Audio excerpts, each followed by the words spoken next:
यद्विद्याविलासेन भूतभौतिकसृष्टयः तं नौमि परमात्मानं सच्चिदानंदविग्रहम्। पृष्ठ 156 पर अनुमान परिच्छेद शंका देखो। अनुमिति में स्मृति तो आपत्ति न होने पर भी आपके पक्ष में अन्य दोष तो आते ही हैं, क्योंकि जब व्याप्ति स्मरण से अनुमिति होती है तब संस्कार स्मृति को उत्पन्न कर नष्ट हो जाते हैं। व्याप्ति स्मरण से अनुमान जब होता है तो संस्कार स्मृति को उत्पन्न करके नष्ट हो जाते हैं, परंतु ऐसे स्थल में अनुमिति का होना तो अनुभव सिद्ध है। किंतु आपके कथनानुसार संस्कार तो वहाँ है नहीं, इस कारण संस्कारजन्यत्व व्यभिचरित होता है।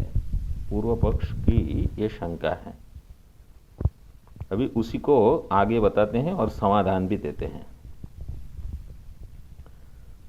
न च यत्र व्याप्ति स्मरणात् अनुमिति ही तत्र कथम संस्कारो हेतुः इति वाच्यम। इसको ऐसे पढ़ो, यत्र व्याप्ति ये पूर्व पक्ष कहता है, यत्र व्याप्ति स्मरणात् अनुमिति ही तत्र कथम संस्कारो हेतु इति सिद्धांति कहता है न च वाच्यम।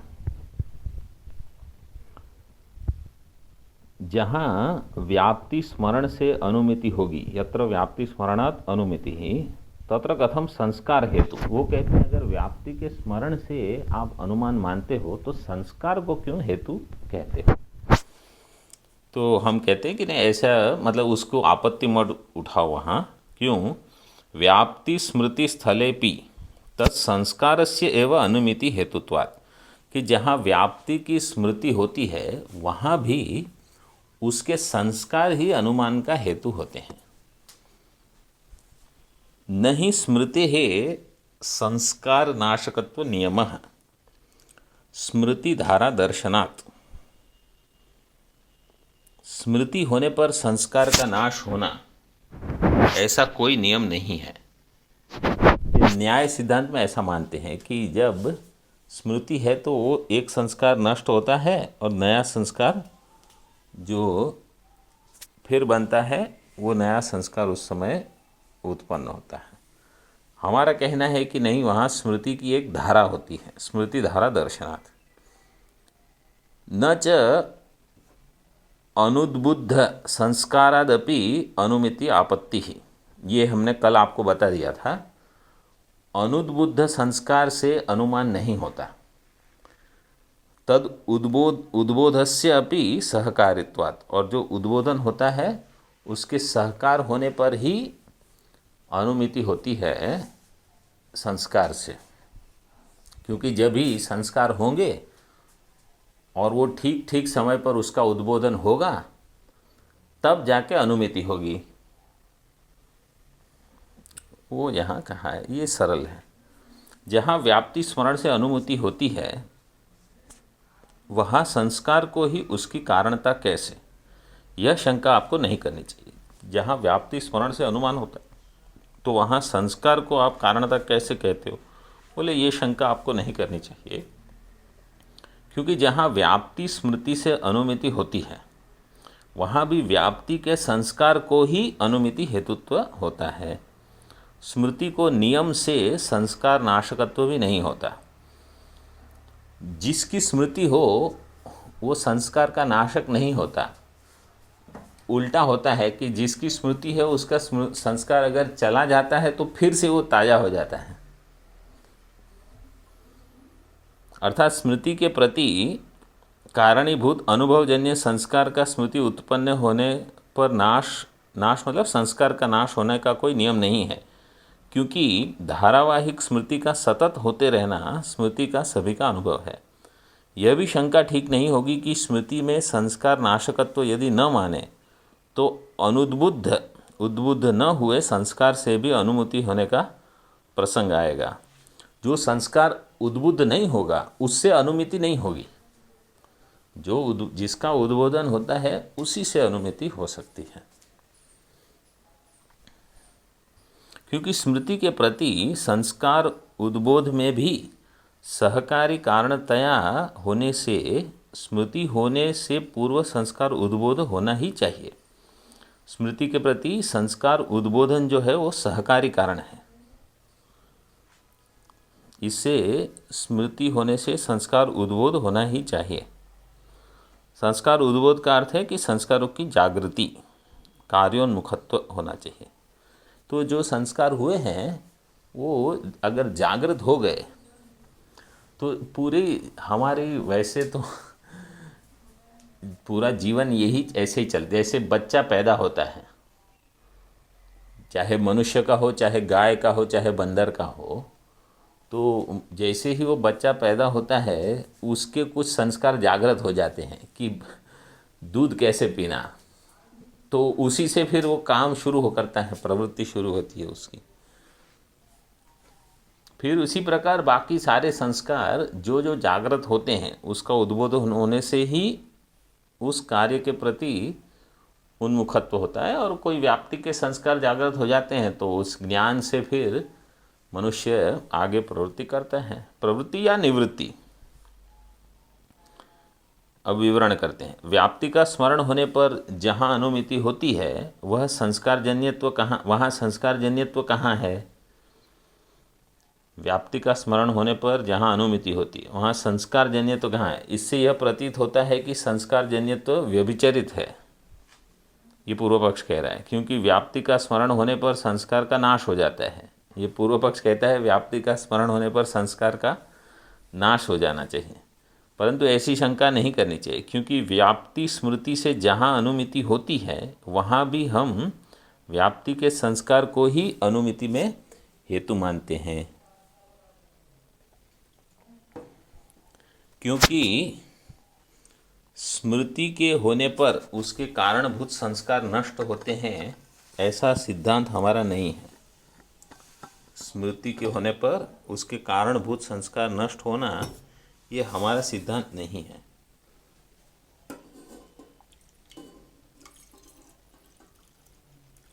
इस कारण संस्कारजन्यत्व व्यभिचरित नहीं होता। उपर्युक्त सिद्धांत न मानने में दो कारण हैं, एक लाघव है और दूसरा हमारा अनुभव है। अभी वो बताते हैं। स्मृति होते ही पूर्व संस्कार नष्ट होते हैं, ऐसा मानने पर उसी विषय की पुनः स्मृति होने पर अग्रिम स्मृति में कारण होने वाला दूसरा ही संस्कार मानना पड़ेगा। मतलब वैसे तो ये पूर्व पक्ष के ऊपर ज़्यादा चर्चा करने की ज़रूरत नहीं है क्योंकि ये गलत है, लेकिन कोई पक्ष ऐसा होगा न्याय वाले को। जब हम कहते हैं कि न्याय, तो उसमें भी एक देश हो सकता है।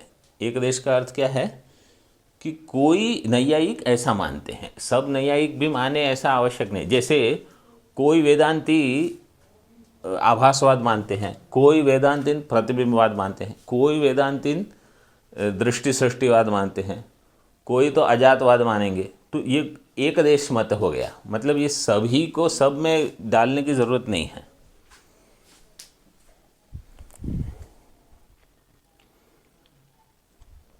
यह मानने पर उसी विषय की पुनः स्मृति होने पर अग्रिम स्मृति में कारण होने वाला दूसरा ही संस्कार मानना पड़ेगा।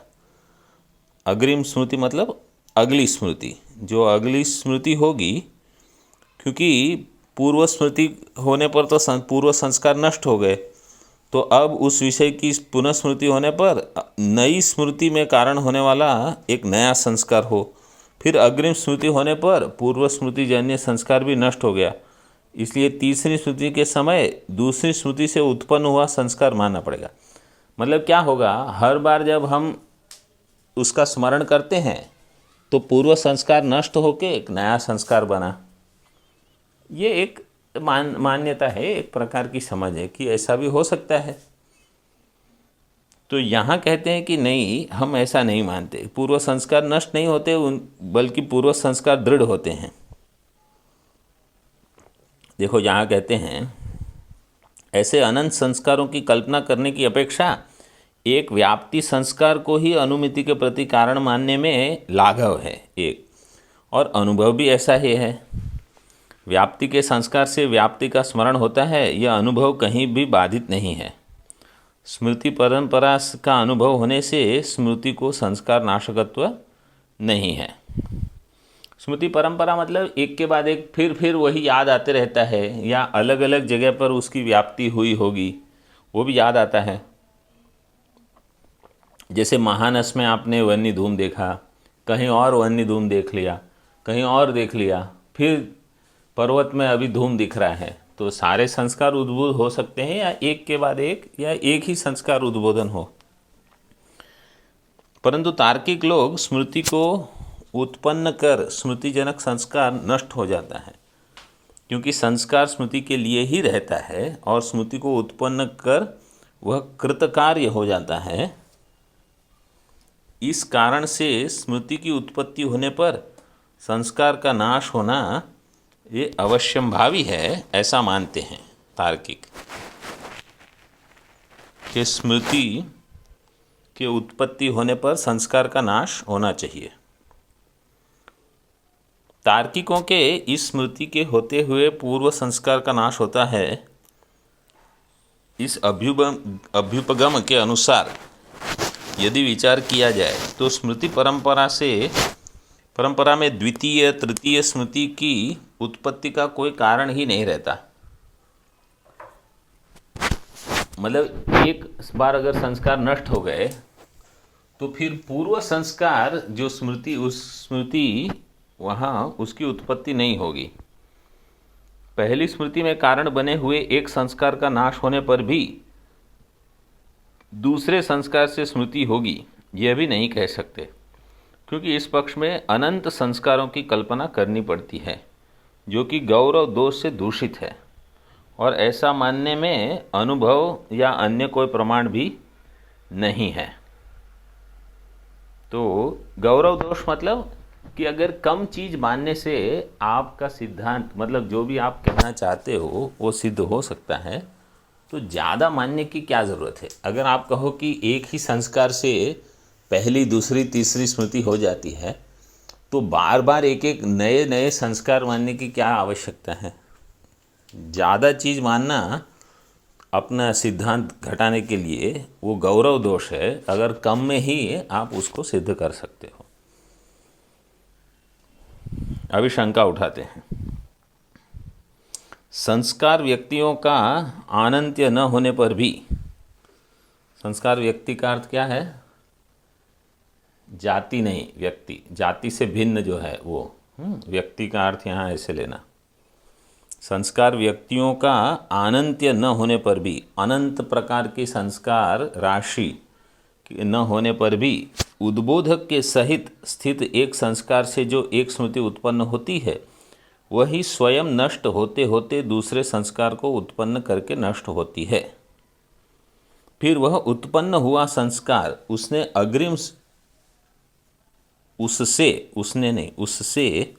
अग्रिम स्मृति को उत्पन्न करता है। इस प्रकार स्मृति परंपरा धारा का होना युक्त होता है। ये पूर्व पक्ष ने कहा। तार्किक तो यहाँ उत्तर देते हैं कि ये कल्पना उचित प्रतीत नहीं होती।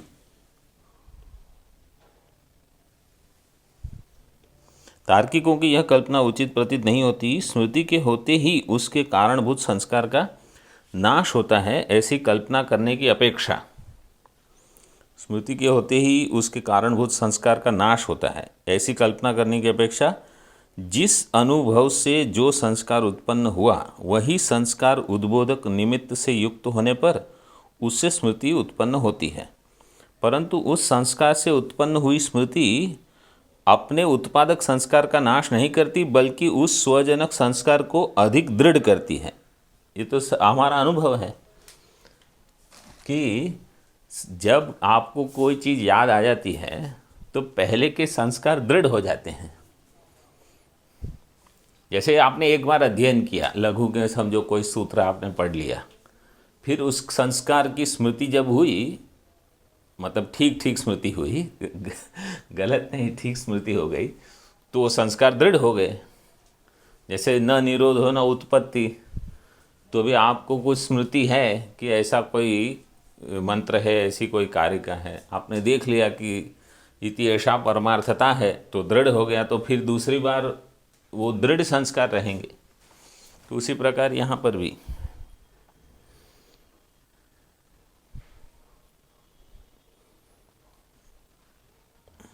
अतः स्मृति स्वजनक संस्कार का नाश करती है ऐसी कल्पना करने की अपेक्षा वह स्वजनक संस्कार को दृढ़ करती है ऐसी कल्पना करने में ही अतिशय लाघव है। ये सबसे बढ़िया समाधान है। कल सुने हुए शास्त्रार्थ का आज स्मरण होता है और उस स्मरण से पूर्व संस्कार दृढ़ होता है। इससे यह स्पष्ट है कि स्मृति स्वजनक संस्कार का नाश नहीं करती। श्रुत शास्त्रार्थ का स्मरण होने पर यदि उसके कारणभूत संस्कारों का नाश हुआ होता तो उस स्मृति के द्वारा अन्य नवीन ही संस्कार उत्पन्न किया होता, तो शास्त्रार्थ में दृढ़त्व कैसे आता। ब्रह्मनिष्ठा में भी वही आप समझ लो कि ब्रह्मनिष्ठा तभी दृढ़ होगी जब आप बार बार उसी को दोहराओगे, और ऐसा नहीं कि केवल एक ही संस्कार रह गया, पहले के संस्कार है उसके ऊपर दूसरे तीसरे, तब तो दृढ़ होगा, नहीं तो कोई चीज़ दृढ़ होगी नहीं। सिवाय संस्कार से स्मृति की उत्पत्ति और स्मृति के होने पर उत्पन्न होने वाले संस्कार के द्वारा ही स्मृति का नाश होता है। संस्कार से स्मृति की उत्पत्ति और स्मृति के होने पर उत्पन्न होने वाले संस्कार के द्वारा ही स्मृति का नाश होता है, ये यदि मान लिया जाए तो संस्कार को ही स्मृति जनकत्व और उसका विनाशकत्व है यह कहना होगा। संस्कार स्मृति का जनक भी और संस्कार स्मृति का विनाशक भी। इसी प्रकार स्मृति से उत्पन्न हुए संस्कार में ही स्मृतिजन्यत्व और नाश्यत्व है, यह भी कहना होगा। इस प्रकार अनेक विरुद्ध पदार्थों की कल्पना करनी पड़ती है। स्मृति को संस्कार नाशकत्व है, यह पक्ष श्रेयो वह नहीं है। स्मृति को संस्कार नाशकत्व है, ये पक्ष श्रेय देने वाला नहीं है। यहाँ इसको रख देते हैं। अभी कहते हैं संस्कार ही अनुमिति में हेतु है, यह मानने पर उद्बुद्ध न हुए संस्कार से अनुमिति होने लगेगी, यह आशंका उचित नहीं है।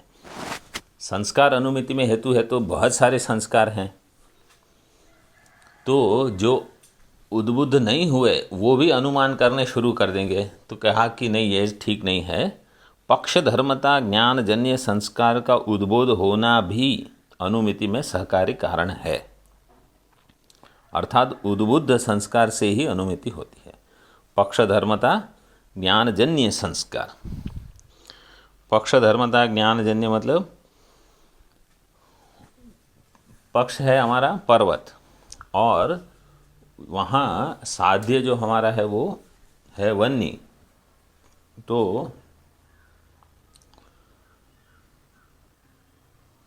पर्वत जो है वो धूमवान होने से वन्यमान है, इस प्रकार का ज्ञान जो है इसको कहते हैं पक्षधर्मता ज्ञान।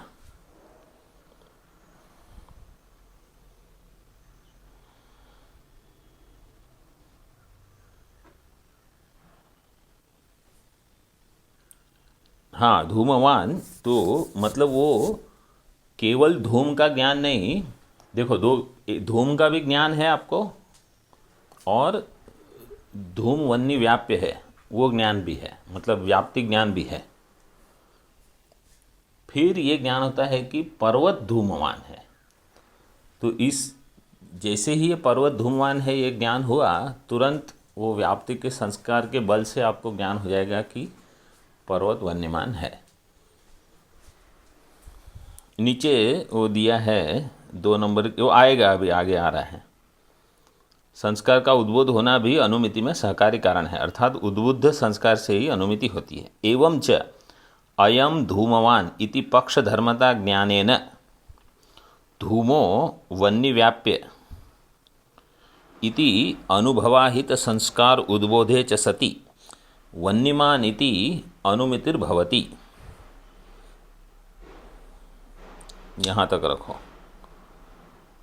एवं च ऐसा होने पर अयम धूमवान, अयम पर्वतः धूमवान इति पक्षधर्मता ज्ञाने, पक्षधर्मता ज्ञाने 2 नंबर टिप्पणी देखो।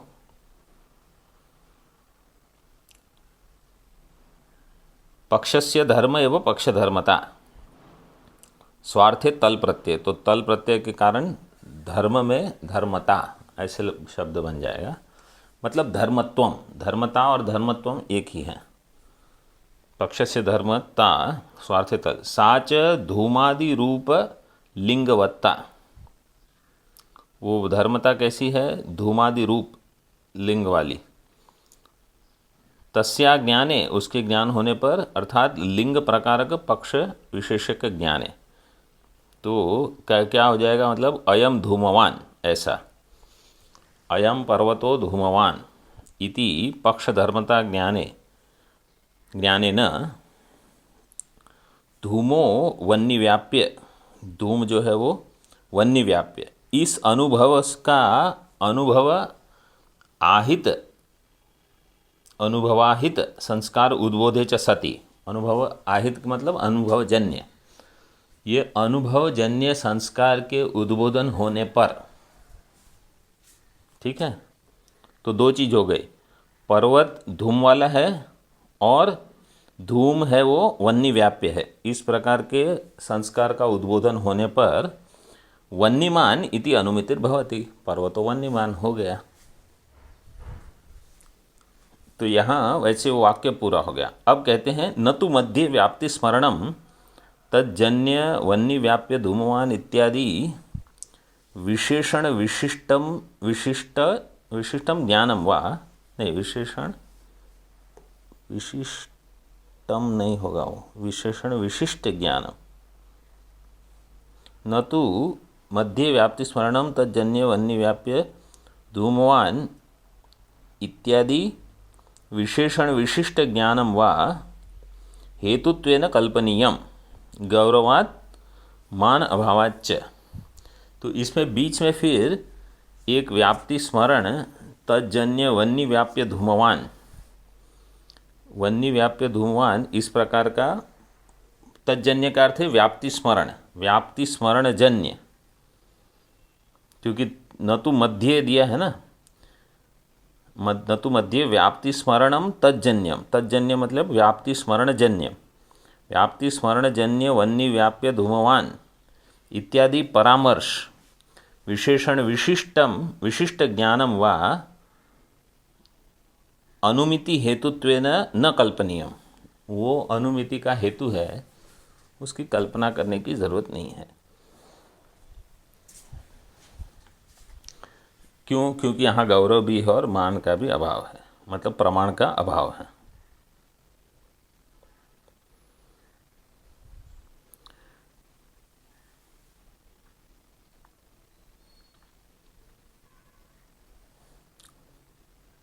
देखो मतलब होता क्या है, पर्वत, पर्वत में धूम, धूम को देखकर व्याप्ति, व्याप्ति को देखकर वन्य, ऐसे चलता है, ठीक है, पर्वत धूम व्याप्ति वन्य।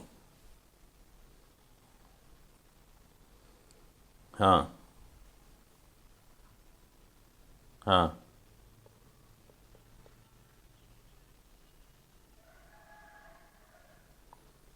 अच्छा, वो 2 नंबर टिप्पणी वहाँ क्या दिया है, विशिष्ट ज्ञान, 2 नंबर टिप्पणी में वो दिया है ना पाठांतर।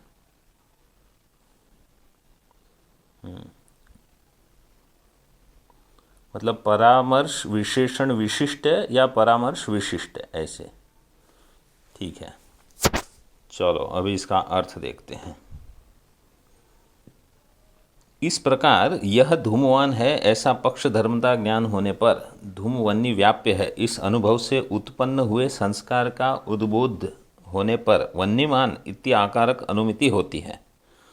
परंतु पक्ष धर्मता ज्ञान और अनुमिति ज्ञान, इन दोनों में व्याप्ति का स्मरण या तज्जन्य व्याप्तिजन्य वन्य व्याप्य धूमवान इत्यादि विशेषण विशिष्ट ज्ञान, इनमें से किसी की भी अनुमिति के प्रति हेतु रूप से कल्पना करना योग्य नहीं है, क्योंकि कल्पना करने में गौरव दोष है तथा कोई प्रमाण भी नहीं है। ये सरल है।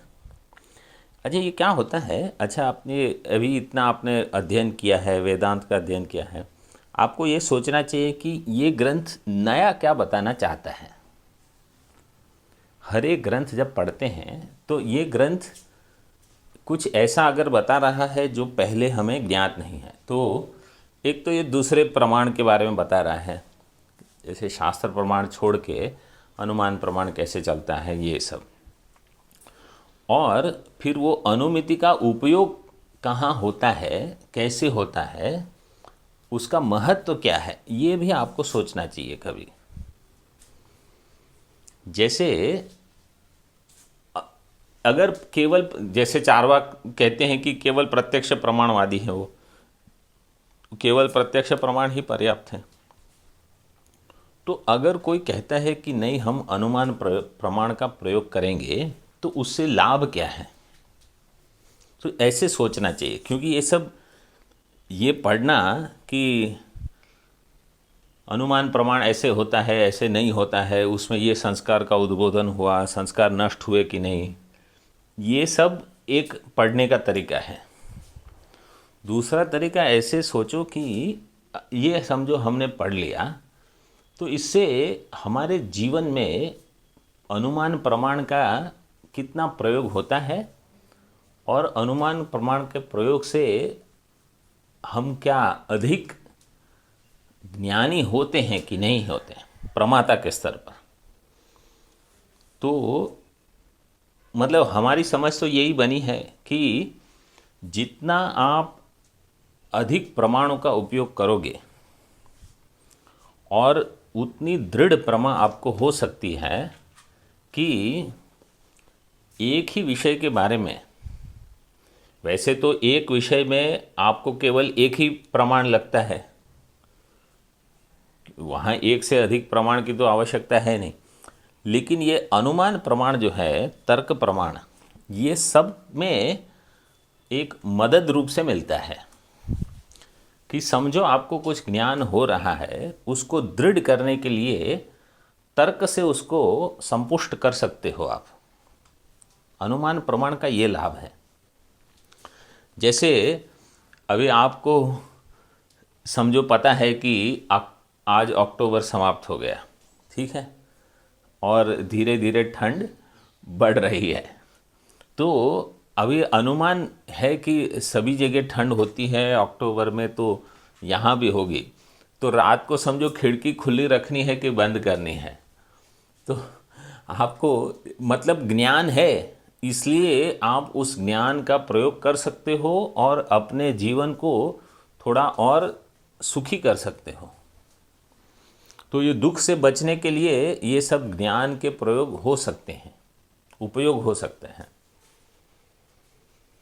ऐसे ये सारी व्याप्तियाँ चलाते हैं कि अभी ये हो रहा है, अब धीरे धीरे देखो, जैसे एक वर्ग है वो देखता है कि भाई हमारे माता पिता जैसे उनकी आयु होती है, तो क्या क्या जीवन की चीज़ संसार से वो गुजरते हैं, तो दूसरी पीढ़ी को पता रहता है कि अच्छा, जब हम भी बूढ़े होंगे तो हमारी भी ये एक स्थिति आएगी। अब चाहे वो गृहस्थ परंपरा में हो या सन्यास परंपरा में हो, आप देखो कि आपसे बड़े सन्यासी हैं, उनका क्या हो रहा है, तो आपका भी एक दिन वही होगा। तो ऐसे आप कार्य कारण अनुमान इस प्रकार के संबंध से अलग अलग ज्ञान प्राप्त कर सकते हो। तो पहले से दुख के आने के पहले ही आप तैयार हो सकते हो ऐसे। तो अनुमान प्रमाण का ये सबसे बड़ा लाभ है। जैसे शास्त्र में आपको ज्ञान तो श्रुति प्रमाण से हो जाता है, लेकिन तर्क से उसको और संपुष्ट कर सकते हो, तो आपको पता है कि हाँ, बुद्धि के स्तर पर ये ठीक समझ में आ रहा है। क्योंकि जब तक बुद्धि उसमें हाँ नहीं कहेगी, शास्त्र चाहे कुछ भी कह दे, लोग मानने को तैयार नहीं होते। जो शास्त्र ने कह दिया कि जगत मिथ्या है, देह मिथ्या है, तुम्हारा संसार मिथ्या है, ये सब क्या है, तो सब हाँ हाँ कहते हैं, और फिर मिथ्या मानने में, मिथ्या का अर्थ ये है कि उसके पीछे दौड़ने की ज़रूरत नहीं है। मिथ्या का कारण कहने का मतलब ये है, कोई मिथ्या चीज़ के पीछे थोड़ी दौड़ता है। तो जब तक हमको ये पता नहीं चलता तब तक तो लोग दौड़ते ही रहेंगे, चाहे 100 बार कहा जाए कि मिथ्या। लेकिन जब आपकी बुद्धि कह देगी कि ये मिथ्या है, फिर देखो आप, फिर आपका दौड़ना बंद हो जाएगा। तो जब तक वो हमारी बुद्धि में वो प्रकट नहीं होता तब तक ऐसे ही चलते रहता। ठीक है, विवरण करते हैं। पूर्वोक्त प्रकार से व्याप्ति ज्ञान में अनुमिति का करणत्व है और व्याप्ति ज्ञान का संस्कार व्यापार है। व्याप्ति ज्ञान में अनुमिति है, वो करण है, मतलब प्रमाण है। करण कौन सा है? असाधारण कारण है, वो करण है। ठीक है, और उससे व्याप्ति ज्ञान होती, और व्याप्ति ज्ञान का संस्कार जो है वो व्यापार है। तथा पक्ष धर्मता ज्ञान जन्य संस्कार उद्बोध ये सहकारी कारण है। तो व्याप्ति ज्ञान का संस्कार ये मुख्य कारण हो गया और उसका सहकारी कारण हो गया उद्बोधन, पक्ष धर्मता ज्ञान जन्य संस्कार का उद्बोधन होना। इतना होने पर यह पर्वत वन्यमान है ऐसी अनुमिति होती है। ये हो गया।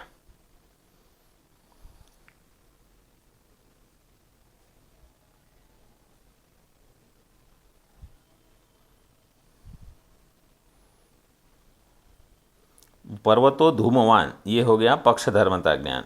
वहाँ नीचे टिप्पणी में थोड़ा दिया है, लेकिन इसको ज़्यादा अभी पढ़ने की ज़रूरत नहीं है। धूमो वन्य व्याप्य इति व्याप्ति, देखो पर्वतो धूमवान ये पक्ष धर्मता ज्ञान, और धूमो वन्य व्याप्य है ये व्याप्ति का संस्कार।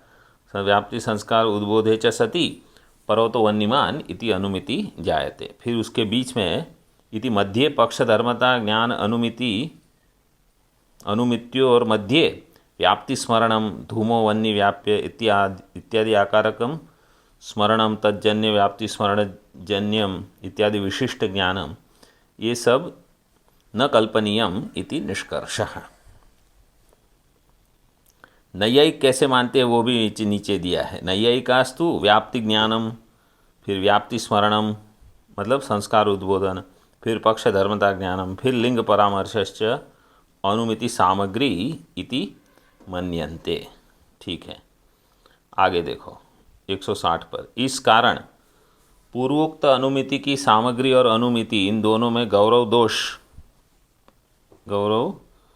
दोष के तथा प्रमाण अभाव के कारण परामर्श आदि की कल्पना की आवश्यकता नहीं है। पर्वतो वन्यमान इस एक ही अनुमित्यात्मक ज्ञान समझने वालों के निराकरणार्थ अब सिद्धांति कहता है,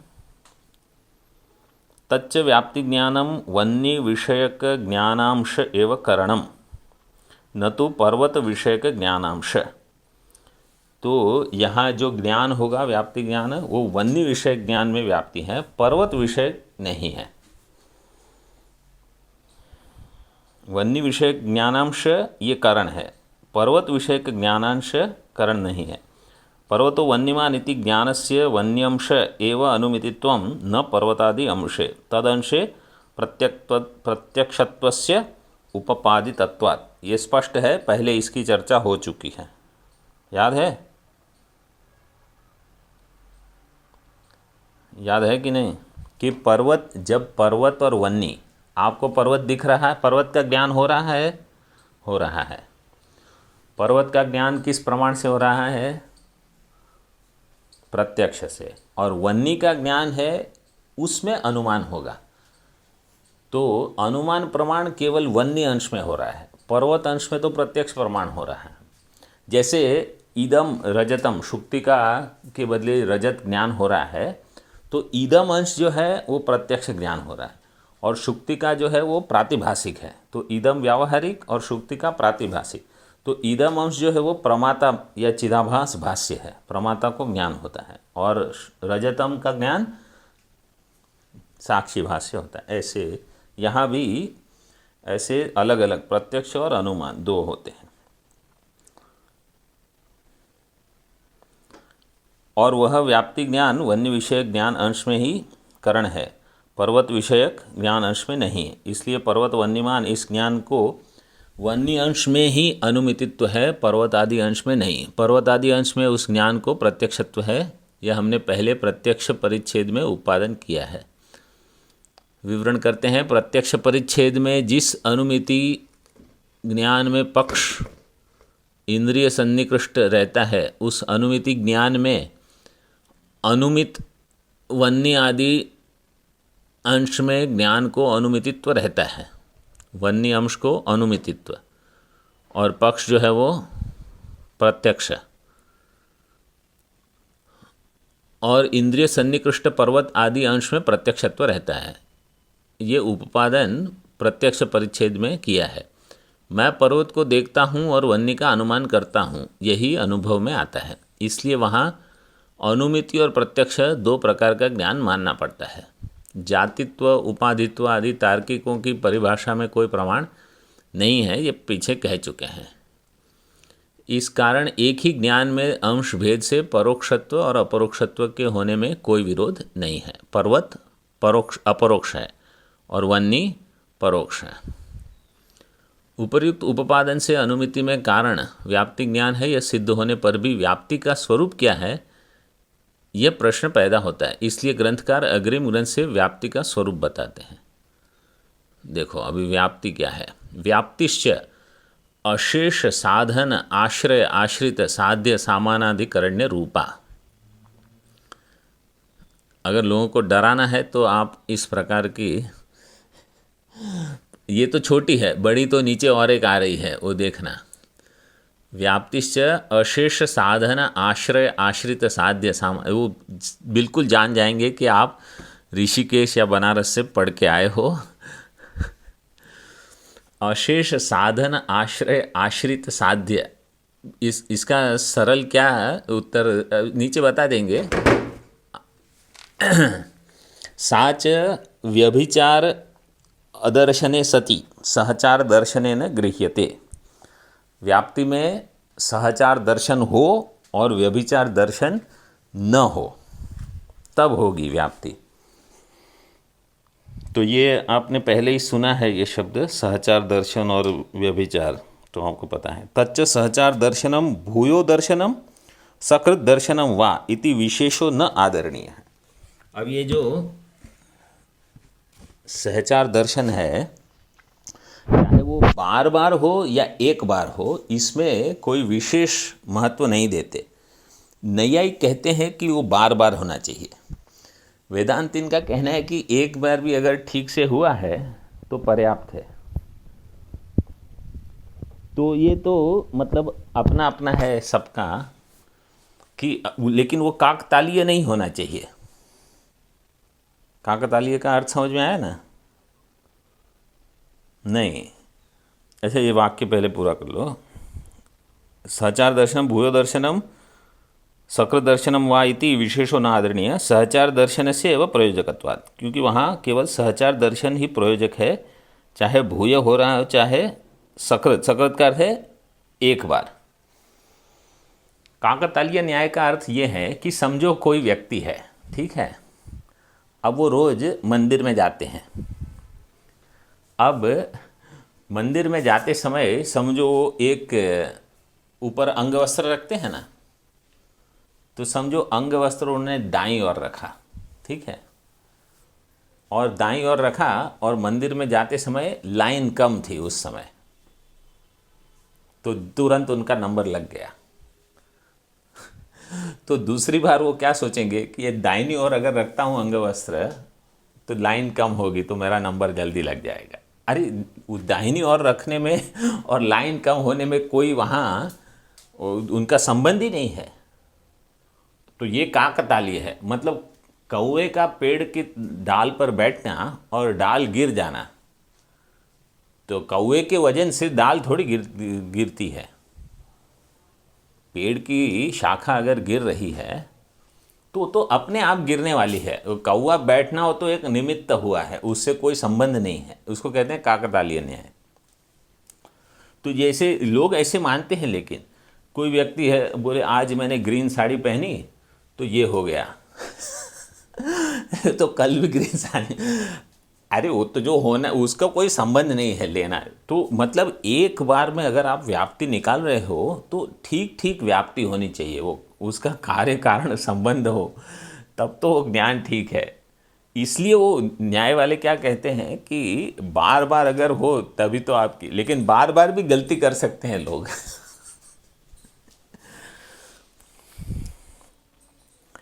अच्छा चलो इसका अर्थ देखो। अशेष साधनों का जो आश्रय तद आश्रित जो साध्य उससे हेतु का जो सामानाधिकरण्य है यही व्याप्ति है।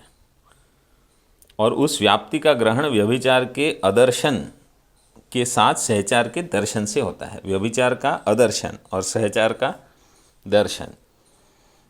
उस सहचार दर्शन में भूयो दर्शन या सकृत दर्शन रूप विशेष का कोई आदर नहीं, रूप विशेष का कोई आदर नहीं है, क्योंकि उस व्याप्ति में प्रयोजक सहचार दर्शन ही है। अब विवरण करते हैं। व्याप्ति स्वरूप क्या है यह प्रश्न है।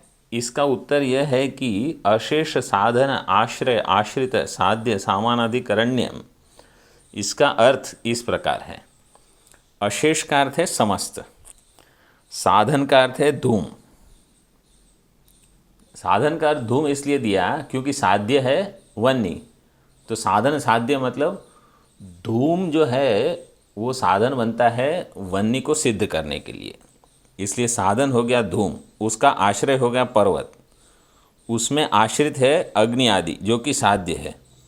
उसके साथ हेतु का सामानाधिकरण्य ही जिसका रूप है वो हो गई व्याप्ति।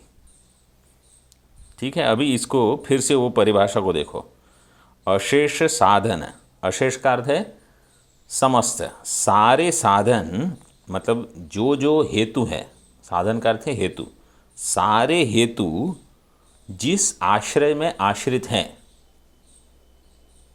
ठीक है, जिस आश्रय में सारे हेतु आश्रित है वही साध्य का भी आश्रय हो, तो उस दोनों एक ही अधिकरण में होने चाहिए। सारे साधन और साध्य अगर एक ही अधिकरण में हो उसको कहते हैं व्याप्ति। अभी इसका मैं आपको प्रश्न पूछता हूँ, आपने शायद महाराज जी का सुना होगा अभी।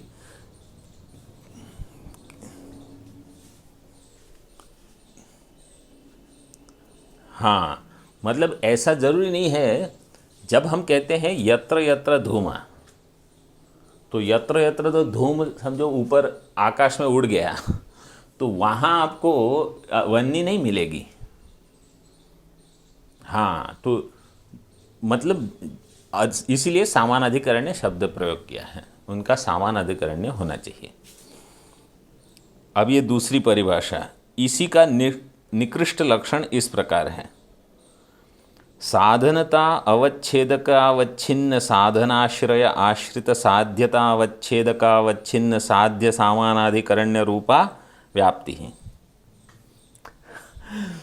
जब आप इस प्रकार किसी को कहोगे कि व्याप्ति मैंने समझ ली है, क्या है, बोले वैसे है सरल, बिना देख के भी आप बोल सकते हो साधनता अवच्छेदक अवच्छिन्न, फिर साधन आश्रय आश्रित साध्यता अवच्छेदक अवच्छिन्न साध्य सामानाधिकरण्य रूपा। साधनता अवच्छेदक अवच्छिन्न साधन, आश्रय आश्रित साध्यता अवच्छेदक अवच्छिन्न साध्य सामानाधिकरण्य रूपा व्याप्ति। ऐसे हो गया। कहने का अर्थ यही है कि जहाँ आपको साधन हो उसी अधिकरण में साध्य होना चाहिए, कहीं और हो तो व्याप्ति नहीं बनेगी। इस लक्षण का समन्वय इस प्रकार होगा। वन्यमान धूमात, इस अनुमिति में मतलब वन्यमान धूमात, धूमात हेतु हो गया। इस अनुमिति में धूम साधन है, साधनता धूमनिष्ठ है, साधनता का अवच्छेदक है धूमत्व। उस धूमत्व से अवच्छिन्न पर्वत चत्वर आदि, मतलब कोई भी अधिकरण जहाँ ये व्याप्ति हमको देखनी है, भिन्न भिन्न स्थान के साधन रूप धूम व्यक्तियाँ हैं। धूम व्यक्ति मतलब धूम जाति की एक व्यक्ति, ऐसे उनकी आश्रय पर्वत आदि पदार्थ, उनके आश्रय पर्वत आदि पदार्थ हैं, उन्हीं का आश्रय की हुई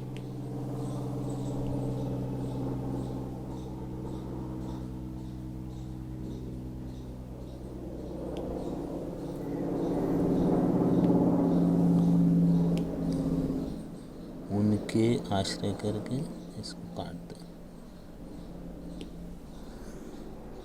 उन्हीं का आश्रय की हुई साध्यता अवच्छेदक रूप वन्यत्व से अवच्छिन्न वन्यत्व रूप साध्य व्यक्तियों के साथ धूम्य व्यक्तियों का सामानाधिकरण्य, वन्यत्व रूप साध्य व्यक्तियों के साथ धूम व्यक्तियों का सामानाधिकरण्य, पर्वतादि जो अधिकरण है, पर्वतादि समान अधिकरण पर वृत्तित्व होना ही व्याप्ति का स्वरूप है। अर्थात पर्वतादि पक्ष पर धूम और अग्नि का होना, यत्र यत्र धूमः तत्र तत्र वन्य, इस प्रकार का जो सामानाधिकरण्य है, एकाधिकरण वृत्तित्व,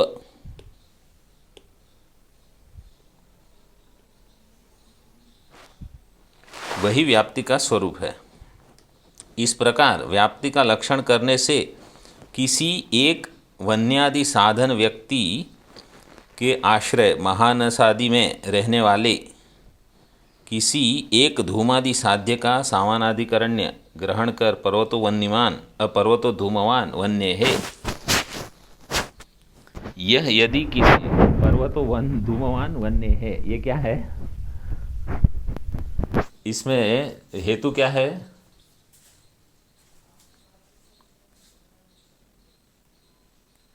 धूमवान हेतु नहीं है, जो पंचमी विभक्ति में होता है वो हेतु होता है।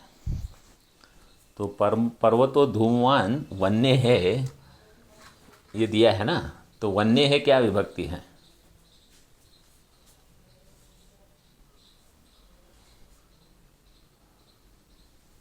वन्य शब्द का पंचमी विभक्ति है वन्य है, इसलिए यहाँ ये देखो, ये मतलब गलत अनुमान बता रहे हैं। पर्वत में धूम है, क्यों? क्योंकि वन्य है, पर्वतो धूमवान, तो ये मतलब ये बता रहे हैं कि क्योंकि वन्य है तो ये व्याप्ति गलत हो जाएगी। क्यों? क्योंकि जहाँ जहाँ वन्य है वहाँ वहाँ धूम, ऐसी व्याप्ति नहीं है। यह यदि किसी ने अनुमान किया तो वन्य रूप असद हेतु में व्याप्ति लक्षण की अति व्याप्ति होगी। ऐसी शंका करने पर उसका निवारण इस प्रकार होगा। महानस में अग्नि है, इसलिए महानस उसका आश्रय है। महानस में उसके आश्रय से धूम भी रहता है, इसलिए महानस की अग्नि को साधन बनाकर, महानस के ही धूम को साध्य बनाकर उन दोनों में समान अधिकरण्य है, अर्थात ये दोनों एक ही अधिकरण में रहते हैं। इसी आधार पर जहाँ अग्नि वहाँ धूम, ऐसी व्याप्ति, ये गलत चल रहा है। जहाँ, ये इसको ध्यान रखना, जहाँ अग्नि वहाँ धूम ऐसी व्याप्ति मानकर पर्वत धूमवान है क्योंकि उस पर अग्नि है, इस अनुमान यदि कोई करे तो इसमें अग्नि रूप हेतु सत न होकर असत, ये असत हेतु है। असत हेतु का अर्थ ये व्यभिचार दिखा रहे हैं कि यहाँ व्यभिचार होता है। कहाँ होता है? क्योंकि वन्य व्याप्य धूम की तरह धूम व्याप्य वन्य नहीं है। अयो गोलक में तपाकर लाल किए हुए गोलक में अग्नि होता है परंतु धूम नहीं होता, ये व्यभिचार है। इसलिए वन्य सद हेतु नहीं है किंतु व्यभिचारी है। यहाँ पर साधनता अवच्छेदक वन्यत्व से अवच्छिन्न समस्त वन्यों के आश्रय महानस, पर्वत, तप्त, अयोगोलक आदि इनमें से अयोगोलक रूप आश्रय पर साध्यता अवच्छेदक धूमत्व से अवच्छिन्न हुआ एक भी धूम नहीं है। कहाँ? अयोगोलक में। इस कारण उनका वन्य और धूम का पूर्वोक्त समान अधिकरण्य नहीं दिखाया जा सकता। इसलिए व्याप्ति का लक्षण वन्य रूप असत हेतु पर अतिव्याप्त नहीं होगा। मतलब जो असत हेतु है वहाँ व्याप्ति नहीं होगी। तो जहाँ अगर व्यभिचार दिख गया तो व्याप्ति का वहाँ खंडन हो जाता है। अब कहते हैं ऐसी व्याप्ति का ग्रहण किस प्रमाण से होता है? तर्क से उसका ग्रहण नहीं हो सकता, क्योंकि व्याप्य के आरोप से व्यापक का आरोप करना रूप जो तर्क है वह व्याप्ति के अधीन है। सहचार दर्शन से भी व्याप्ति का ग्रहण नहीं हो सकता, क्योंकि दो पदार्थों का साहचर्य एक बार या बार बार दिखने पर भी उसका साहचर्य का क्वचित व्यभिचार भी दिखाई देता है। इस शंका का समाधान साच इस ग्रंथ से करते हैं। मतलब कहते हैं कि व्यभिचार अगर हो तो व्याप्ति नहीं होगी। साच व्यभिचार अदर्शनम, वो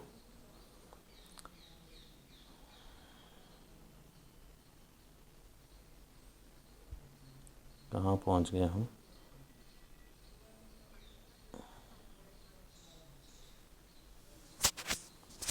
क्या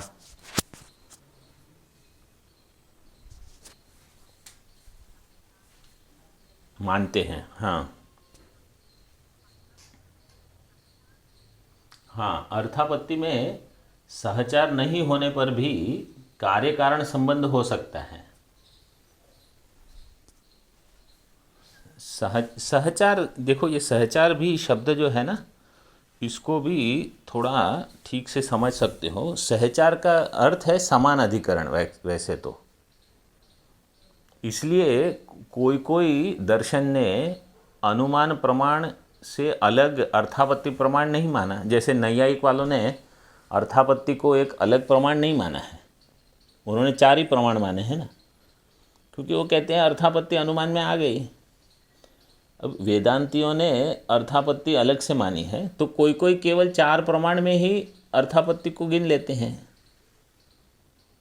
उन्होंने उपमान को अलग रखा है, लेकिन अर्थापत्ति को इसी में ले लिया है अनुमान में। तो कार्य कारण, क्योंकि सहचार का एक दर्शन है साथ में दर्शन, एक अर्थ ऐसा होता है कि साथ में दर्शन करना। लेकिन मैंने कहीं सुना था, महाराज जी ने बताया कि सहचार का एक अर्थ एक ही समान अधिकरण में होना, ये भी हो सकता है।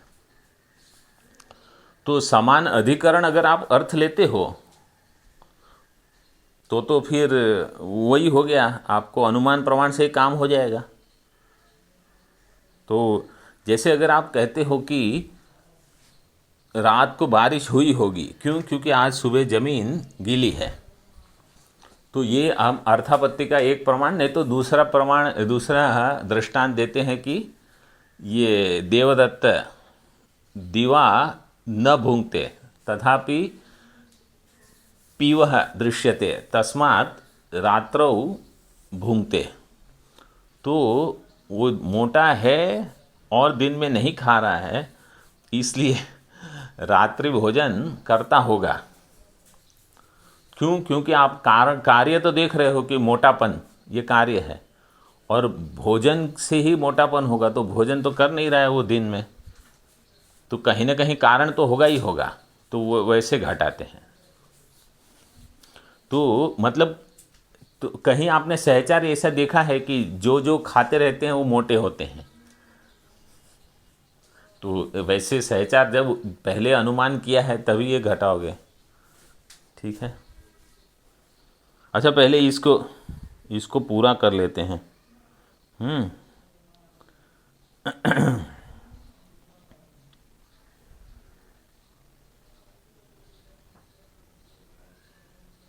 कहाँ आ गए अभी हम? हाँ, व्यभिचार के अदर्शन के साथ सहचार से उस व्याप्ति का ग्रहण किया जाता है। जैसे धूम अग्नि का व्यभिचार दिखाई न देते हुए उनका सहचार दिखने से ही धूम वन्य व्याप्य है यह ज्ञान होता है। जहाँ धूम हो वहाँ अग्नि अवश्य ही होती है, धूम है और अग्नि न हो ये कभी नहीं होता। इस रीति से धूम और अग्नि के व्यभिचार का अनुभव न आकर सहचार के अनुभव होने से ही धूम और अग्नि की व्याप्ति का ज्ञान हो जाता है। दो पदार्थों का नियमेन एकत्र दिखना ही सहचार है। देखो यहाँ सहचार की परिभाषा क्या की है? नियम से एक साथ दिखना। दो पदार्थों का, इसको नोट कर लो, दो पदार्थों का नियम से एकत्र दिखना, क्योंकि ये हमारा इस पर थोड़ा विचार हुआ था सहचार दर्शन है, चाहे वह अनेक बार देखने से हुआ हो या एक बार के देखने से हुआ हो, केवल व्यभिचार शून्य सहचार दर्शन की आवश्यकता है। अर्थात जिनका सहचार ज्ञात हुआ हो उनकी व्याप्ति का ग्रहण होता है, और जिनका सहचार ज्ञात नहीं हुआ उनकी व्याप्ति का ग्रहण नहीं होता। इस अन्वय व्यतिरिक्त के द्वारा सहचार दर्शन ही व्याप्ति ज्ञान में हेतु है, यह लाघव से सिद्ध होता है। इसलिए सहचार दर्शन में ही व्याप्ति का प्रयोजकत्व है, भूयो दर्शन या सकृत दर्शन में उसका प्रयोजकत्व नहीं है। इस रीति से अनुमान में व्याप्ति ज्ञान करण होने से उसे ही अनुमानत्व है, यह सिद्ध कर अब वेदांत सिद्धांत में नैयायिकों की तरह अनुमान का त्रिविधत्व, तीन प्रकार स्वीकार नहीं किया है। इस आशय से ग्रंथकार कहते हैं, अब वो कल देखेंगे। ओम पूर्णमदः पूर्णमिदं पूर्णात् पूर्णमुदच्यते पूर्णस्य पूर्णमादाय पूर्णमेवावशिष्यते। ओम शांति शांति शांति। शंकरं शंकराचार्यं केशवं बादरायणं सूत्रभाष्यकृतौ वन्दे भगवन्तौ पुनः पुनः। ईश्वरो गुरुरात्मेति मूर्तिभेदविभागिने व्योमवद्व्याप्तदेहाय दक्षिणामूर्तये नमः। ओम शांति शांति शांति। ओम।